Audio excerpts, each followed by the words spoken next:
Hi everybody, welcome back to the Claremont Classic Garage. It's May the 1st and I'll tell you what, it's more like January 1st outside, but at least it's sunny. Anyway, we bought more junk at the auction last night, so we got the big utility trailer hooked onto the back of the old Ram 1500 and we're going to go pick up our loot. Here we are at the auction. We bought this little Ferguson tractor. Mostly because it comes with a Ferguson manure loader. I've been looking for one of these for a very long time. So we're going to get this thing winched up into the trailer and get it home. The manure loader was easy enough to take apart. We just pulled a few pins so it all fits in the back of the truck. It doesn't even weigh that much. Now we'll get the tractor into the trailer. The base weight of this tractor is 2,400 pounds. So it should be okay on our trailer. It's got a 3,500 pound axle. The only thing I did before I started was I made sure that there's no calcium in the back tires, and there is not, just air. So our trailer will handle this, no problem. All right, it's in and all tied down. We'll see you back at the ranch. Well, I made it home, so let's get the first step done. I got to get the straps off of it and get these tires blown up and see if they hold air. Well, the tires all took air and they don't seem to be leaking, so I guess it's a good sign. We're going to go ahead now and get this thing out of the trailer. Alrighty, here we go.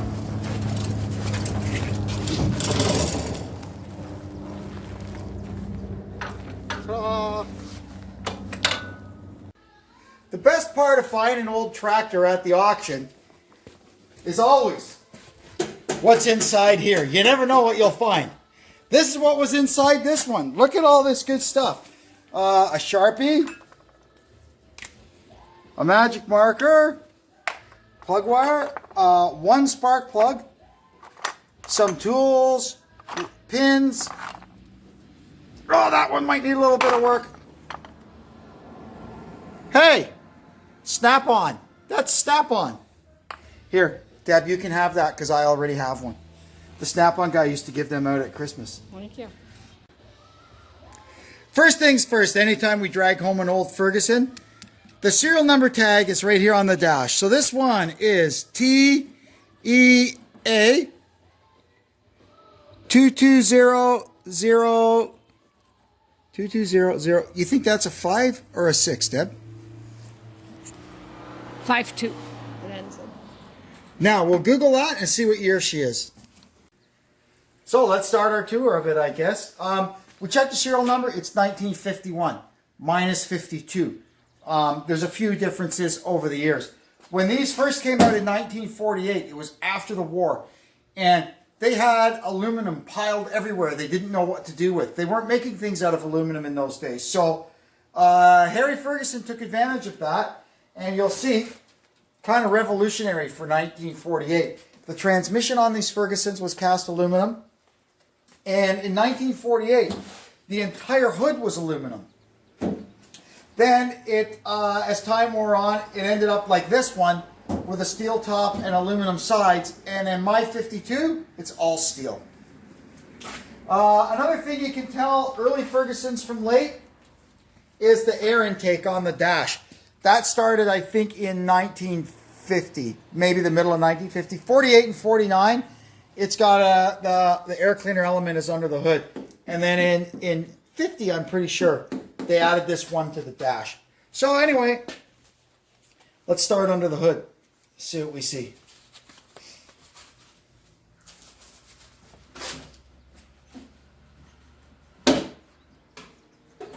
There's also, this is the trip lever for the manure loader. Oh! It just keeps giving up more surprises. Unlike well, that doesn't even come off. We'll deal with that later. So you can see here, the air intake hose that connects this to the dash has rotted away, and they've come up with that. This will need a complete, you just buy a hose kit. You get this hose, the 2 hoses for that, and the 3 hoses for the coolant. It's got the remnants of the original battery box and the actual That's the original battery hold down or hold in. Zenith carburetor, Lucas dynamo, Lucas control box. This is all the right stuff. Back here, it's got, these are accessories. That's neat. The original heat shield on the muffler. This is all neat stuff on this. Those brackets under there are for the manure loader. I'll have to remember to get those. Round the back, I did get off of it. The original Ferguson top link, that's gold. Well, I got a couple of them, but you can always have more. Yeah, that's pretty nice. This stuff is all original. See, it's got the holders for the linch pins. That's really cool. Is the level box free? Yep. A little bent, but we could fix that. It's got the original PTO cap on still.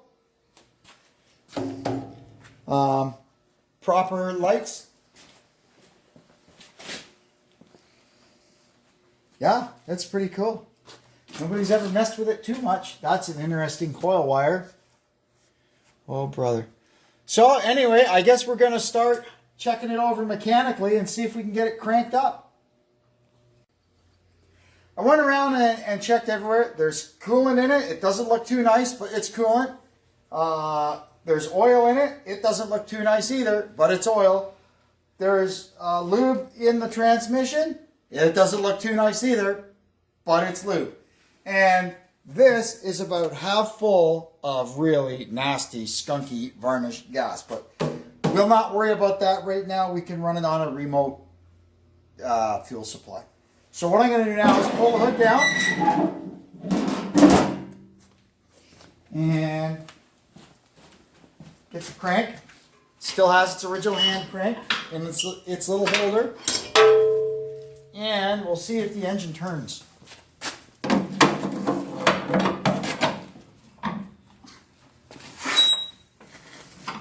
Yep. Oh, it's got some compression too. Perfect. Okay. Now, next step, I guess, we'll get a battery in it and see if we can get it to wind over. Let's see if the starter switch.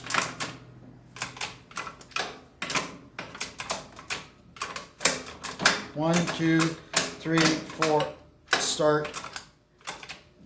Yeah, there it is.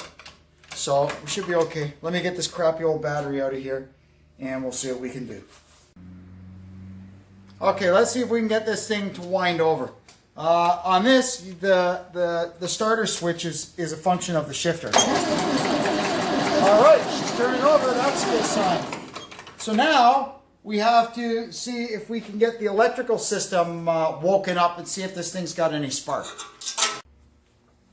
So there is wires hanging everywhere on this thing, but I do see a wire going to the hot side of the coil. Oh, look at that. Nice Lucas coil. You gotta love that. The distributor cap is half off. Let's see what's in there. Oh boy. Really on there. Well, it's got a rotor. Critters in there. Okay. Make sure there's a set of points in it.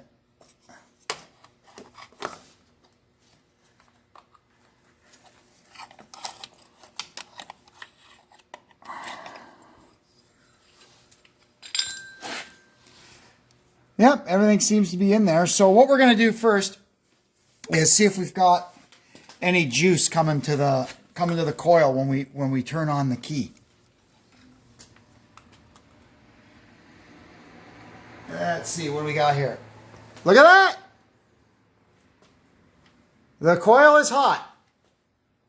Okay, that's good. So now what we got to do is check our points. There's some interesting secondary wires on this thing. Anyway, one thing at a time, right?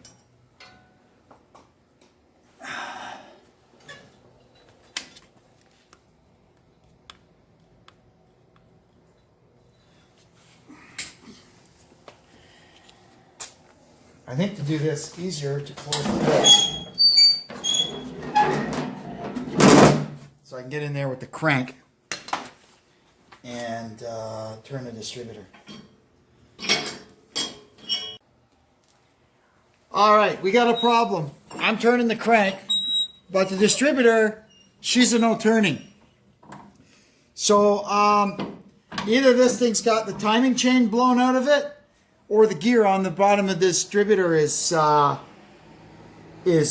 roached. So what we're going to do here, I'm going to pull this plug and get it up to number 1, or get number 1 up the top dead center, so we at least have some idea of where the engine is, and we'll pull this distributor out and see what's going on. So what I'm going to do is a fast check of the timing chain. I've just got one of these crappy compression gauges. I'm just going to put that against number 1 and see if we get any compression. 75, that's not bad. So, considering the thing has been sitting, my guess is that the camshaft is turning properly as it should. We'll check the compression in the other 3, I guess, while we're at it. And that it's just the gear on the distributor that's taking a powder on us. If so, we'll just... that's probably a good sign, because then you found your failure point, which probably means it was a good running tractor up until that. Look at it, it's got brand new plugs in it. I guess they tried, I guess that was one of the things they tried to get it going. Maybe nobody ever even, well, mind you, the distributor cap was half off, so maybe they figured it out.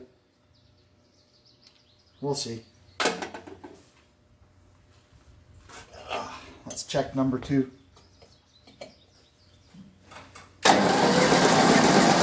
No compression there. Oh, there it goes a little bit. 60. I mean, this is a tractor. I see this often. When they've sat around this long and there's no oil in the rings, they don't have very good compression.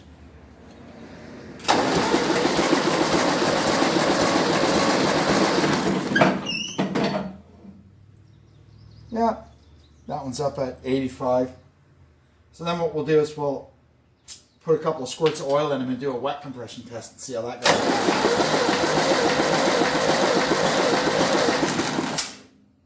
Yeah, that one's pretty lame too. Okay, but that was promising. So what we're going to do now is I'll do a wet compression test, but with the good compression gauge, not this thing.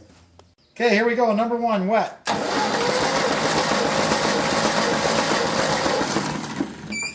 Yeah, look at that. Jump right up to about 100. That's fine for one of these things. Certainly not optimum, but I've had tractors that ran fine with far less. So, okay, now what we've done. Let me put this away. I'll be back in a minute. Now we're going to try and see if we've got any oil pressure. This works sometimes if the gauge works. And that gauge is looking a little sketchy. But what I do is just wind them over with no spark plugs in them, and they'll turn pretty quickly. And if they're going to have oil pressure, they'll have oil pressure. So let's see what happens.